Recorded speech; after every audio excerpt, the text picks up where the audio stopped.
Welcome to 99 TV నేను లక్ష్మి. దేశ రాజకీయాలను ప్రధాని నరేంద్ర మోదీ శాసిస్తున్నారు. కేంద్రంలో ఎన్డీఏ కూటమిని వరుసగా 3 సార్లు అధికారంలోకి తీసుకొచ్చిన ఆయన దౌత్యపరంగా ప్రపంచ దేశాలకు భారత్ మిత్రదేశంగా ఉండేలా చేశారు. అంతేకాకుండా మనపై ఉగ్రవాదులను ఉసిగొలుపుతున్న పాక్ను 2 సార్లు చావు దెబ్బ కొట్టారు.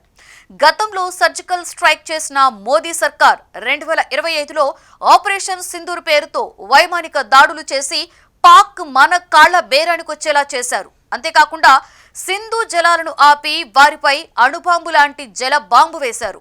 దీంతో భారత సరిహద్దుల్లో ఉన్న పాక్ ప్రాంతాలు తీవ్ర నీటి ఎద్దడిని ఎదుర్కొంటున్నాయి. మోదీ హయాంలో పాలన ఇన్ఫ్రాస్ట్రక్చర్ ప్లస్ గవర్నెన్స్ రిఫార్మ్స్ అనే 2 ట్రాక్లపైన స్పష్టంగా నడుస్తోంది. మోదీ తన 3వ పదవీ కాలంలో వారసత్వాన్ని పటిష్టం చేసుకునే ప్రయత్నంలో ఉన్నారు. ప్రపంచంలో భారత్ అంటే సూపర్ పవర్ గా మార్చిన నరేంద్ర మోదీ తర్వాత తన వారసుడు ఎవరు అనే దానిపై దేశవ్యాప్తంగా పెద్ద చర్చ నడుస్తోంది. బీజేపీ సిద్ధాంతం ప్రకారం చూస్తే కుటుంబం మీద శ్రద్ధ ఉన్న వ్యక్తులకు అత్యున్నత పదవులు దక్కవు. ఆర్ఎస్ఎస్ మూలాలు ఉన్న వ్యక్తికి మాత్రమే ఈ పదవులు దక్కుతాయి. దీని ప్రకారం చూస్తే నరేంద్ర మోదీ తర్వాత దేశాన్ని నడిపించే వ్యక్తి యోగి ఆదిత్యనాథ్ మాత్రమే.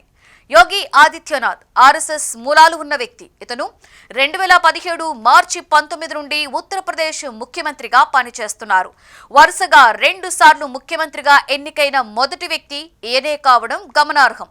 అక్రమ ఆక్రమణలకు వ్యతిరేకంగా ఆయన తీసుకున్న చర్యల కారణంగా ఆయనకు బుల్డోజర్ బాబా అనే పేరు కూడా వచ్చింది.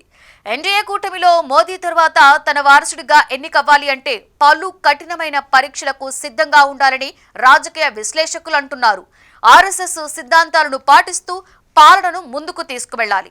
గత 70 ఏళ్లలో జరగని అభివృద్ధి నరేంద్ర మోదీ తాను ప్రధానిగా ప్రమాణ స్వీకారం చేసిన 11 ఏళ్లకే చేసి చూపించారు.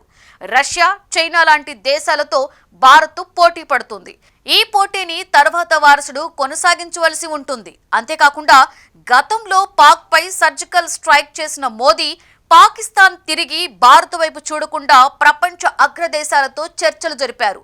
భూటాన్ పై చైనా దండెత్తిన సమయంలో ఇచ్చిన మాటకు కట్టుబడి ఉండి భారత ఆర్మీ భూటాన్ను రక్షించింది. ఇదంతా కూడా మోదీ కనుసన్నల్లోనే జరిగింది.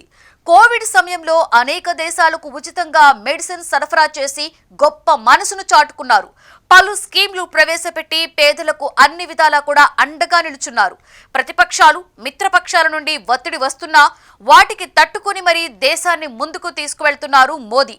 నరేంద్ర మోదీ తర్వాత యోగి సైతం ఇలాంటి కఠిన సవాళ్లకు సిద్ధంగా ఉండవలసి వస్తుంది. ఇలా సిద్ధంగా ఉంటేనే ఆయన గొప్ప లీడర్గా నిలవగలరు అని రాజకీయ విశ్లేషకులు అంటున్నారు.